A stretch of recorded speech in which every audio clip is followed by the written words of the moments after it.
Hello दोस्तों, नमस्ते। स्वागत है एक बार फिर से आप सभी का आपके अपने YouTube channel Mahesh Sharma maths classes में। दोस्तों, जैसा कि आप सबको विदित है कि हमने एक नई सीरीज़ की शुरुआत की है और इसके अंदर आरपीएससी द्वारा आयोजित की जाने वाली फर्स्ट ग्रेड भर्ती परीक्षा के प्रथम प्रश्न पत्र में जो अपना सब्जेक्ट है जनरल साइंस, उसके बारे में अपन शॉर्ट नोट्स के माध्यम से अध्ययन कर रहे थे। और आप सबका जो फीडबैक आ रहा था उससे मुझे ऐसा लग भी रहा था कि आपको ये क्लासें पसंद भी आ रही है और निश्चित तौर पे आप कम समय में बहुत ज़्यादा गेन कर सकते हो इन क्लासों में। इतनी छोटी छोटी क्लासें हैं, लगभग मैं कोशिश करता हूँ कि 20 मिनट की क्लास हो ताकि आप उसे टी ब्रेक में या लंच ब्रेक में भी उसे कवर कर सकते हो। तो इससे टाइम की भी बचत होगी आपकी और एक ये टॉपिक है वो बहुत ही इजी वे में आपका कंप्लीट भी हो जाएगा। ये एक सब्जेक्ट है वो कंप्लीट भी हो जाएगा। अभी तक हमारी 3 क्लासें हो भी गई है। जैसे 2 क्लासें ऊतक के बारे में थी, एक तंत्रिका तंत्र से संबंधित थी, तो 3 क्लासें हो गई है। आज जो अपनी चौथी क्लास है इसके अंदर हम ग्रंथियों के बारे में पढ़ने वाले हैं। ग्रंथियाँ यानी ग्लैंड्स है, उनके बारे में पढ़ने वाले हैं। अब कौन कौन सी होती है, क्या इनका कार्य है, ये सब पढ़ेंगे आज की क्लास में। तो चलो बिना देरी के हम शुरू करते हैं आज की क्लास। और हाँ, मैं एक रिक्वेस्ट और करना चाहूँगा आपसे कि अगर ये क्लासें अगर आपको पसंद आती है तो निरंतर फीडबैक देते रहना ताकि मुझे मोटिवेशन मिलता रहे, तो मैं और ज़्यादा अच्छा करने की कोशिश करूँ। लाइक करते रहना, कमेंट करके फीडबैक दे सकते हो और चैनल को अगर अभी तक सब्सक्राइब नहीं किया है तो ज़रूर कर लेना। चलो शुरू करते हैं आज की क्लास। आज हम पढ़ने वाले हैं ग्रंथियों के बारे में। ग्रंथि यानी ग्लैंड्स। ग्लैंड्स में सबसे पहले हम देखते हैं कि कोशिकाओं का वह समूह है जो तरल पदार्थ बनाता है, क्या कहलाता है? ग्रंथि। तो अगर हमें ये पूछ ले कि ग्रंथि किसे कहते हैं, तो कोशिकाओं का वह समूह जो तरल पदार्थ बनाता है वह ग्रंथि कहलाता है। अब ग्रंथियों के बारे में जो अध्ययन करते हैं इसे क्या कहते हैं? तो एंडोक्राइनोलॉजी। अंतःस्रावी ग्रंथियों और हार्मोनों का अध्ययन क्या कहलाता है? एंडोक्राइनोलॉजी। और अंतःस्रावी तंत्र का जनक है वो कौन है? तो थॉमस एडिसन। ये सारे वन लाइनर क्वेश्चन है, तो ध्यान से देखना है इनको कि अंतःस्रावी तंत्र का जनक तो कौन है? Thomas Edison. और अंतःस्रावी ग्रंथियों और हार्मोनों का अध्ययन क्या कहलाता है? तो एंडोक्राइनोलॉजी। उसके बाद में अपन देखते हैं कि शरीर का आंतरिक नियंत्रण एवं समन्वय अंतःस्रावी तंत्र तथा तंत्रिका तंत्र द्वारा किया जाता है। और ग्रंथियां हैं ये कितने प्रकार की होती है? तो 2 प्रकार की ग्रंथियां होती है। अच्छा, कौन कौन सी होती है 2 प्रकार की? तो एक तो होती है अंतःस्रावी ग्रंथियां और एक होती है बहिस्रावी ग्रंथियां। अब इनकी अपन डिटेल से आगे चर्चा करने वाले हैं कि कौन सी अंतःस्रावी ग्रंथियां होती है, क्या इनके कार्य होते हैं, कौन सी बहिस्रावी ग्रंथियां हैं, इनका भी क्या कार्य है। तो ये सब अपन डिटेल से चर्चा करने वाले हैं इनके बारे में। तो सबसे पहले अपन इनमें दोनों में अंतर देख लेते हैं कि क्या अंतर होता है अंतःस्रावी ग्रंथियों और बहिस्रावी ग्रंथियों में। तो जो अंतःस्रावी ग्रंथियां हैं ये कैसी होती है? तो ये नलिका विहीन होती है। क्या है? नलिका विहीन यानी डक्टलेस। और जो बहिस्रावी ग्रंथियां हैं वो कैसी है? तो ये बहिस्रावी ग्रंथियां कैसी है? नलिका युक्त है। तो एक अंतर तो ये ध्यान में रखना है कि अंतःस्रावी तो है नलिका विहीन और बहिस्रावी कैसी है? नलिका युक्त।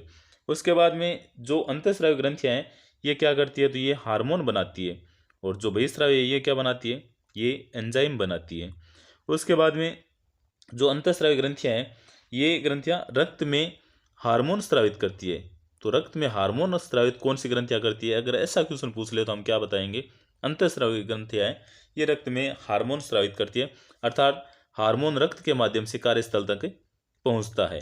और बहिस्रावी ग्रंथियां ये एंजाइम उत्पत्ति स्थल पर ही सक्रिय होती है। उसके बाद में 4 नंबर अंतर देखते हैं कि हार्मोन है वो प्रोटीन, वसा या कार्बोहाइड्रेट के बने होते हैं। तो हार्मोन किससे बने होते हैं? तो प्रोटीन, वसा या कार्बोहाइड्रेट के बने होते हैं। जैसे पीयूष है, एड्रिनल हार्मोन है, पीयूष हार्मोन। तो इन सब की अपन चर्चा करने वाले आगे, या पीयूष ग्रंथि है, एड्रिनल ग्रंथि है, इनकी चर्चा करने वाले हैं। उसके बाद में जो बहिस्रावी ग्रंथि है इनमें 4 नंबर क्या है कि एंजाइम सामान्यतः किससे बने होते हैं? तो एंजाइम हमेशा प्रोटीन से बने होते हैं। जैसे लार ग्रंथियाँ हैं, दुग्ध ग्रंथियाँ हैं या पसीने की ग्रंथियाँ जिसे श्वेत ग्रंथियाँ भी बोलते हैं, ये सब किन से बने होते हैं? तो ये सब किससे?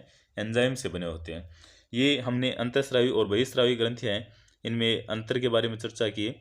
इसके बाद में अपन देखते हैं कि अग्नाशय है, ये भी बहुत ही इंपॉर्टेंट है। बहुत बार पूछा हुआ भी है, अब भी पूछ सकते हैं कि अग्नाशय कैसी ग्रंथि है, तो ये एक मिश्रित ग्रंथि है, क्योंकि इसका 98% भाग तो है बहिस्रावी और 2% भाग क्या है, अंतःस्रावी है। तो अगर हमें ये पूछ ले कि अग्नाशय कैसी ग्रंथि है, तो कैसी है, मिश्रित ग्रंथि है, और इसका कितना प्रतिशत भाग बहिस्रावी है, 98%, अंतःस्रावी तो 2% है। अब हार्मोन शब्द किसने दिया, तो स्टार्लिंग ने दिया था। अच्छा, हार्मोन का उपनाम क्या है, तो इसे रासायनिक संदेशवाहक भी कहते हैं, या इसका अर्थ क्या है, तो इसका अर्थ है उद्दीपन करना या प्रेरित करना। तो ये सारे वन लाइनर क्वेश्चन है, बहुत ज़्यादा इंपॉर्टेंट है, तो ध्यान से देखना इनको। अंतःस्रावी ग्रंथियों से संबंधित खोजा गया प्रथम रोग, तो एडिसन। अब एक होता है फिरोमेन्स हार्मोन होता है, तो ये क्या होता है, ये वाष्पशील पदार्थ है जो किसी कीट द्वारा स्त्रावित होता है तथा उसी प्रजाति के अन्य कीटों को अपनी ओर आकर्षित करता है। जैसे आप सबने चिंटी को देखा होगा, चिंटी है वो, जैसे एक चिंटी है इधर से जा रही है, तो ये जैसे ऐसे ऐसे जाएगी, तो बाकी चिंटी है वो भी ठीक इधर से ही जाएगी। क्यों, क्योंकि वो एक ऐसा पदार्थ स्रावित करती है जिसमें उसी प्रजाति की जो भी अन्य कीट है वो अपनी ओर आकर्षित होते हैं और वो भी एक रो में से चलते जाते हैं। तो ये फेरोमेन्स हार्मोन होता है जो कीटों के अंदर पाया जाता है। इसके बाद में अपन आगे देखते हैं कि मानव अंतःस्रावी तंत्र, कि अंतःस्रावी ग्रंथियों किससे, अंतःस्रावी ग्रंथियों और शरीर के विभिन्न भागों में स्थित हार्मोन स्रावित करने वाले ऊतक या कोशिकाएं मिलकर अंतःस्रावी तंत्र का निर्माण करते हैं। अब जो प्रमुख अंतःस्रावी ग्रंथियां हैं, यहाँ से खूब क्वेश्चन पूछे जाएंगे कि प्रमुख अंतःस्रावी ग्रंथियां कौन कौन सी है। ऐसा क्वेश्चन भी पूछ सकते हैं कि निम्न में से कौन सी अंतःस्रावी, जैसे इनमें से 3 का अंतःस्रावी ग्रंथियों का नाम दे दिया, एक बहिस्रावी ग्रंथि का नाम दे देंगे और पूछ लेंगे निम्न में से कौन सी अंतःस्रावी ग्रंथि नहीं है, तो ऐसे भी पूछ सकते हैं। तो सबसे पहले अपने को नाम पता होना चाहिए कौन कौन सी है अंतःस्रावी। तो नंबर 1 हाइपोथैलेमस, दूसरी पिनियल काय, तीसरी पीयूष या पिट्यूटरी ग्रंथि, चौथी थायराइड जिसे आउटो ग्रंथि भी बोलते हैं, पांचवी पैराथायराइड जिसे पराओटू, फिर थाइमस, सातवीं अग्नाशय जिसे मिश्रित ग्रंथि बोलते हैं, क्योंकि मैंने आपको बताया था कि इसका 98% भाग तो अंतःस्रावी और 2% भाग क्या है, बहिस्रावी। तो इसके बारे में हमने बात की थी कि जो थायराइड ग्रंथि है, सॉरी, इसका 98% भाग तो कैसा है, बहिस्रावी, और 2% भाग कैसा है, अंतःस्रावी। और है एड्रिनल या जिसे अधीवरक ग्रंथि बोलते हैं, वृषण, टेस्टिस और अंडाशय। इन सब की अपन आगे डिटेल से चर्चा करने वाले हैं कि किस जो ग्रंथि है इसमें क्या क्या होता है, इसका क्या कार्य है, इन सब को अपन डिटेल से देखते हैं। तो सबसे पहले जो हाइपोथैलेमस है इसके बारे में देखते हैं। तो ये क्या है, तो ये एक मस्तिष्क का एक भाग भी है तथा एक अंतःस्रावी ग्रंथि भी है। तो हाइपोथैलेमस के बारे में जैसे हमने पिछली क्लास में चर्चा भी की थी कि हाइपोथैलेमस है, ये क्या करता है, तो ये जिसे हम ये बोलते हैं कि जो फीलिंग्स होती है इन पे कंट्रोल किसका होता है, हाइपोथैलेमस का है। भूख प्यास है, नफरत भावनाएं, इन सब पर कंट्रोल किसका होता है, हाइपोथैलेमस का। तो ये मस्तिष्क का भी एक भाग है और एक और क्या है, अंतःस्रावी ग्रंथि भी है। इस ग्रंथि से स्रावित हार्मोन पीयूष ग्रंथि से स्रावित होने वाले हार्मोन के संश्लेषण और स्राव का नियंत्रण करते हैं। अब हाइपोथैलेमस से स्रावित हार्मोन कितने प्रकार के हैं, तो 2 प्रकार के होते हैं। अच्छा, कौन कौन से, तो एक तो होता है मोचक हार्मोन और एक है निरोधी हार्मोन। जो मोचक हार्मोन है वो क्या है, तो पीयूष ग्रंथि से हार्मोन के स्राव को प्रेरित करता है, कौन सा, मोचक हार्मोन। और निरोधी हार्मोन ये पीयूष ग्रंथि से हार्मोन को रोकते हैं। मोचक हार्मोन तो क्या करेगा, प्रेरित करेगा, और निरोधी हार्मोन क्या करेगा, रोकेगा। अब हाइपोथैलेमस को और क्या कहते हैं, इसका अन्य नाम क्या है, उपनाम क्या है, तो मास्टर ऑफ मास्टर ग्रंथि, या इसे हम बोलते हैं सुपर मास्टर ग्रंथि, या इसे बोलते हैं सुपीरियर कमांडर। क्योंकि जो पीयूष ग्रंथि है इसे मास्टर ग्रंथि बोलते हैं और उसमें भी कंट्रोल किसका होता है, हाइपोथैलेमस का, तो इसलिए इसे बोलते हैं मास्टर ऑफ मास्टर ग्रंथि, कि ये तो भाई मास्टर का भी मास्टर है, या सुपर मास्टर ग्रंथि है, या इसे सुपीरियर कमांडर भी कहते हैं। अच्छा, इसके कार्य क्या है, तो गुस्सा है, भूख प्यास है, प्रेम है, नफरत है, भावनाएं हैं, इन सब पर नियंत्रित कौन करता है, हाइपोथैलेमस करता है। इसलिए बोलते भी है ना कि भाई किसी को दिल नहीं दिया जाता, क्या दिया जाता है, हाइपोथैलेमस, क्योंकि भावनाएं तो किस में आती है, हाइपोथैलेमस में। उसके बाद में इससे बनने वाला तरल पदार्थ मुक्त कारक यानी रिलीजिंग फैक्टर कहलाता है। तो अगर हमें ये पूछ ले कि हाइपोथैलेमस से बनने वाला तरल पदार्थ क्या कहलाता है, तो मुक्त कारक कहलाता है। ये हमने हाइपोथैलेमस के बारे में पढ़ा है। अब देखेंगे अपन पिनियल काय जो अपनी ग्रंथि है उसके बारे में देखेंगे। ये अगर मस्तिष्क के पृष्ठ भाग में स्थित होती है, अगर हमें इसकी स्थिति पूछ ले कि पिनियल काय है वो कहाँ स्थित होती है, तो यह अगर मस्तिष्क के पृष्ठीय भाग में स्थित होती है। 7-8 वर्ष की आयु में ये क्या होती है, पूर्ण सक्रिय होती है। तो अगर हमें ये पूछ ले कि ये पूर्ण सक्रिय कब होती है, तो 7-8 वर्ष की आयु होती है, उसमें तो होती है ये पूर्ण सक्रिय। और 13-14 वर्ष की आयु होती है, तब तक ये एकदम नष्ट हो जाती है और रेत के कणों के समान, हालांकि अंत तक, मृत्यु तक ये रहती तो शरीर में ही है, लेकिन 13-14 वर्ष की आयु आती है तो उस टाइम ये नष्ट हो जाती है और रेत के कणों के रूप में रहती है, इसलिए इसे मस्तिष्क की रेत भी कहते हैं। तो अगर हमें ये पूछ ले कि मस्तिष्क की रेत किसे कहते हैं, तो पिनियल काय को। ये होती कब है, तो 7-8 वर्ष की आयु में तो पूर्ण हो जाती है, पूर्ण विकसित हो जाती है, और 13-14 वर्ष की आयु में ये नष्ट होकर रेत के कणों के रूप में रह जाती है। अच्छा, इसे और क्या कहते हैं, तो इसे जैविक घड़ी भी कहते हैं, बायोलॉजिकल क्लॉक। इसे तीसरी आंख भी कहते हैं। इसको पिनियल काय है, इसको जैविक घड़ी भी कहते हैं, और क्या कहते हैं, इसे तीसरी आंख भी कहा जाता है। क्यों कहा जाता है ये, क्योंकि ये पशु पक्षियों है, इनमें ये ग्रंथि है वो अधिक विकसित होती है, और उनकी दिनचर्या का निर्धारण भी कौन करती है, तो ये जो पिनियल काय है यही करती है पशु पक्षियों को। इसीलिए आप देखते होंगे कि जो भी पक्षी है वह सुबह फिक्स हमेशा एक नियमित टाइम पे है वो आकाश में उड़ने लग जाते हैं। ये सब किसके कारण होता है, तो पिनियल काय के कारण होता है। और लंबी यात्राओं के दौरान भी सर्वाधिक प्रभावित होने वाली ग्रंथि कौन सी है, पिनियल काय। और महिलाओं के अंदर मासिक चक्र है, एमसी है, रजोधर्म है, इसको भी नियमित करने में सहायक कौन सी है, तो पिनियल काय है। और निम्न जीवों में ये जनन क्षमता से संबंधित होती है कि कौन सी ग्रंथि, पिनियल काय। इससे मेलेटोनिन हार्मोन स्रावित होता है। तो अगर हमें डायरेक्ट क्वेश्चन ये पूछ ले कि जो मेलेटोनिन हार्मोन है वो किससे स्रावित होता है, तो किससे होता है, पिनियल काय से। और इसका कार्य क्या है, तो ये त्वचा पर मेलेनिन वर्णक एकत्रित करके त्वचा का रंग साफ करता है। जो मेलेटोनिन हार्मोन है वो एक वर्णक का निर्माण करता है, वो कौन सा है, मेलेनिन। और ये जितना ज़्यादा होता है उतना ही त्वचा का रंग क्या होता है, साफ होता है। और अगर ये जैसे जैसे कम होता है तो त्वचा का रंग है वो साफ ना होके जैसे काला पड़ने लग जाता है। इसीलिए आपने देखा होगा कि धूप में जैसे घूमते हैं तो वो काले हो जाते हैं, और उसके पीछे रीज़न भी कौन सा है कि ये मेलेनिन वर्णक है, ये इसकी जो मात्रा है वो कम हो जाती है, और इसकी वजह से जो रंग है वो काला पड़ने लगता है। तो बालों एवं त्वचा के रंग का निर्धारण करता भी कौन सा है, मेलेनिन वर्णन है। और ये कौन स्रावित करता है, तो मेलेटोनिन हार्मोन स्रावित करता है। उसके बाद में अपन देखते हैं पीयूष, या जिसे हम पिट्यूटरी ग्रंथि भी बोलते हैं। तो पीयूष ग्रंथि ये कहाँ स्थित होती है, तो ये स्फेनोइड हड्डी की सेलाटर्सिका गुहा है उसमें लटकी रहती है।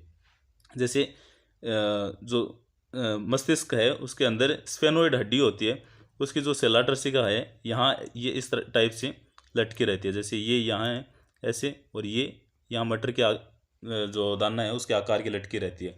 तो अन्य नाम इसका क्या है, तो इसे मास्टर ग्रंथि कहते हैं। और इस पे नियंत्रण कौन करता है, हाइपोथैलेमस। तो इसलिए उसे क्या कहते हैं, मास्टर ऑफ मास्टर कहा जाता है। अच्छा, इसका आकार तो मैंने आपको बताया कि मटर के दाने के समान होता है। शरीर की सबसे छोटी ग्रंथि, अगर क्वेश्चन एक बार ऐसा पूछा हुआ भी है कि शरीर की सबसे छोटी अंतःस्रावी ग्रंथि कौन सी है, तो कौन सी है, पीयूष ग्रंथि है। इसका वजन कितना होता है, 0.5 ग्राम, यानी आधा ग्राम वजन है इसका। अच्छा, ये बहुत से हार्मोन स्रावित करती है, काम बहुत बड़े है इसके, है सबसे छोटी लेकिन इसके काम सबसे बड़े हैं। बहुत से हार्मोन है ये स्रावित करती है, लगभग ये मान लो कि 9-10 हार्मोन स्रावित करती है। तो उनको भी अपन डिटेल से देखेंगे। सबसे पहले अपन देखते हैं जो इसके द्वारा स्रावित किया जाता है, वृद्धि हार्मोन, जिसे ग्रोथ हार्मोन या सोमेटोट्रोपिक हार्मोन भी कहा जाता है। तो अन्य नाम क्या है इसे, सोमेटोट्रोपिन हार्मोन। ये किस कार्य में सहायक है, तो ये शारीरिक वृद्धि में सहायक होता है। बच्चों में अगर इस हार्मोन की कमी होती है तब तो होता है बोनापन। क्या होता है, बोनापन, यानी उनकी हाइट नहीं बढ़ेगी, लंबाई है वो सामान्य से कम रह जाएगी। और अगर इसकी अधिकता हो जाती है तो होता है महाकायता या भीमकायता, यानी अचानक ही जो हाइट है वो सामान्य से बहुत ज़्यादा अधिक हो जाती है, तो इसे बोलते हैं महाकायता। और अगर वयस्कों में अगर कमी होती है तब तो होता है सेमंद रोग। क्या होता है, सेमंद। और अगर हो जाती है वृद्धि तब होता है एक्रोमिगेली। इसमें क्या होता है, हाथ पैरों की जो मांसपेशियाँ हैं वो बढ़ने लग जाती है, जबाड़े की असामान्य वृद्धि हो जाती है। ये किस में होता है, वयस्कों में। और बच्चों में कौन कौन से होते हैं, बोनापन और महाकायता। बड़ों में सिमंद और एक्रोमिगेली। तो ये भी ध्यान में रखना, ये किसकी वजह से होता है, तो वृद्धि हार्मोन की वजह से होता है। उसके बाद में अगर अपन देखें 2 नंबर पे हार्मोन है TSH, यानी इसे क्या बोलते हैं, थायराइड स्टिमुलेटिंग हार्मोन। ये थायराइड ग्रंथि को हार्मोन बनाने के लिए प्रेरित करता है। अगर हमें ये पूछ ले कि थायराइड ग्रंथि को हार्मोन बनाने के लिए कौन प्रेरित करता है, तो कौन करता है? TSH। उसके बाद में अपन देखते हैं ACTH। ACTH को क्या बोलते हैं? तो एड्रेनो कोर्टिकोट्रोपिक हार्मोन। क्या बोलेंगे? Adrenocorticotropic hormone. यह क्या करता है? तो ये एड्रिनल ग्रंथि के बाहरी भाग, जिसे हम बोलते हैं कोर्टेक्स, तो जो एड्रिनल ग्रंथि का बाहरी भाग है उसमें हार्मोन बनाने के लिए प्रेरित करता है। कौन सा? ACTH। उसके बाद अपन देखते हैं प्रोलेक्टिन, या इसे बोलते हैं लेक्टोजेनिक हार्मोन। ये क्या करता है? तो ये महिलाओं में स्तन ग्रंथियों के विकास में सहायक है और प्रसव के पश्चात महिलाओं में दुग्ध निर्माण के लिए प्रेरित करता है। तो कौन करता है? प्रोलेक्टिन हार्मोन है, या जिसे हम बोलते हैं लेक्टोजेनिक हार्मोन। तो एक तो स्तन ग्रंथियों के विकास में सहायक और एक प्रसव के बाद में महिलाओं में दुग्ध निर्माण के लिए सहायक है ये। उसके बाद में पांचवा हार्मोन अगर अपन देखें तो पांचवा हार्मोन है FSH, जिसे क्या बोलते हैं? Follicle stimulating hormone. इसका अन्य नाम क्या है या इसे और क्या कहते हैं? तो इसे पुटिका हार्मोन भी कहते हैं। किसको? FSH को। ये क्या करता है? तो ये नर के अंदर तो करता है शुक्र जनन, यानी शुक्राणुओं का निर्माण, और मादा के अंदर ये क्या करता है? अंड जनन, यानी अंडाणुओं का निर्माण। तो ये नर के अंदर तो शुक्र जनन को प्रेरित करता है और मादा के अंदर अंड जनन को प्रेरित करता है। कौन सा हार्मोन? FSH या फॉलिकल स्टिमुलेटिंग हार्मोन। उसके बाद में जो 6 नंबर है हार्मोन उसको देखते हैं, तो LH यानी ल्यूटिनाइजिंग हार्मोन। LH ये क्या करता है? तो ये नर में टेस्टोस्टेरोन हार्मोन है उसको प्रेरित करता है, और मादा के अंदर एस्ट्रोजन और जो प्रोजेस्टेरोन हार्मोन है उसके निर्माण को प्रेरित करता है। तो LH क्या करता है? नर के अंदर टेस्टोस्टेरोन हार्मोन और मादा के अंदर एस्ट्रोजन और प्रोजेस्टेरोन हार्मोन। ये नर वाला पहले भी कोई एग्जाम में पूछा हुआ है। उसके बाद में जो FSH यानी फॉलिकल स्टिमुलेटिंग हार्मोन और LH यानी ल्यूटिनाइजिंग हार्मोन, इन दोनों को संयुक्त रूप से क्या कहते हैं? तो GTH यानी गोनेडोट्रोपिन हार्मोन भी कहा जाता है। किसको? FSH और LH को क्या कहते हैं? GTH। उसके बाद में अपना सातवां जो हार्मोन है उसको देखते हैं, तो MSH यानी मेलेनाइसाइट स्टिमुलेटिंग हार्मोन। यह त्वचा पर मेलेनिन वर्ण को फैलाकर त्वचा का रंग गहरा करता है। इसके कारण त्वचा पर काले निशान, तिल आदि हो जाते हैं। तो इसके बारे में अपने पीछे पढ़ाई है, अभी इसी क्लास में पढ़ा है कि मेलेनिन वर्ण का है उसका क्या कार्य है, या मेलेटोनिन हार्मोन है वो क्या स्रावित करता है। तो ये तो हमने पिछले जो क्लास पीछे इसी में देखा ही है, पिनियल का ही पढ़ी थी उसके अंदर। उसके बाद में आठवां है ऑक्सीटोसिन, या इसे बोलते हैं पिटोसिन हार्मोन। इसके और भी नाम है, तो इसे प्रसव पीड़ा हार्मोन भी कहते हैं, लव हार्मोन भी कहते हैं, दूध स्खलन या दूध निष्कासन हार्मोन भी कहते हैं। ये क्यों कहते हैं मैं अभी बताता हूँ आपको। एक तो ये बच्चे के जन्म में सहायक है, जैसे प्रसव पीड़ा होती है तो ये होनी भी ज़रूरी है बच्चे के जन्म के लिए। और प्रसव पीड़ा है वो किसकी वजह से होती है? तो जो ऑक्सीटोसिन हार्मोन है उसकी वजह से होती है, तो इसलिए तो इसे कहते हैं प्रसव पीड़ा हार्मोन। लव हार्मोन माँ की बच्चे के प्रति जो प्यार होता है वो भी किसकी वजह से होता है? तो ऑक्सीटोसिन जो हार्मोन है उसकी वजह से होता है, तो इसलिए इसे कहते हैं लव हार्मोन। दुग्ध स्खलन या दुग्ध निष्कासन हार्मोन क्यों कहते हैं? कि जैसे बच्चा होता है तो उसके बाद में जो माँ है उसके स्तन ग्रंथियों में दुग्ध का उत्पादन होता है, वो भी किसकी वजह से होता है? तो ऑक्सीटोसिन हार्मोन है उसकी वजह से होता है। और महिलाओं में सहानुभूति के निर्धारण में सहायक कौन सा हार्मोन है? तो ऑक्सीटोसिन हार्मोन सहायक है। इसलिए ये बहुत ज़्यादा इंपॉर्टेंट है, क्योंकि इसके बारे में क्वेश्चन कैसे भी पूछ सकता है कि प्रसव पीड़ा हार्मोन किसे कहते हैं, लव हार्मोन किसे कहते हैं। दुग्ध हार्मोन के लिए ध्यान में रखना कि ऑक्सीटोसिन है वो भी है, और एक जो हमने प्रोलेक्टिन या लेक्टोजेनिक हार्मोन पढ़ा है अभी वो भी है, तो इन दोनों का ध्यान में रखना है। उसके बाद में अपन नौवां देखिए इसमें ADH यानी एंटी डाईयूरेटिक हार्मोन। ये क्या करता है? तो ये रक्तदाब यानी ब्लड प्रेशर को बढ़ाने में सहायक है। इसका अन्य नाम क्या है? इसे और क्या कहते हैं? तो वेसोप्रेसिन हार्मोन भी इसे कहा जाता है। यह हार्मोन नेफ्रॉन में जल की अतिरिक्त मात्रा का अवशोषण करके मूत्र की मात्रा को नियंत्रित करता है। कौन सा? ADH। और क्या करता है? तो इस हार्मोन की कमी से मूत्र की मात्रा बढ़ जाती है, कि जैसे अगर इस हार्मोन की कमी हो गई तो बार बार पेशाब लगेंगे, और उसकी वजह से क्या होगा कि व्यक्ति को बार बार प्यास लगेगी, क्योंकि जितना ज़्यादा बार अगर मूत्र त्याग करेगा तो उतनी ज़्यादा प्यास लगेगी, और इससे क्या होगा? इससे जो रोग होता है इसे बोलते हैं डायबिटीज़ इंसिपिडस।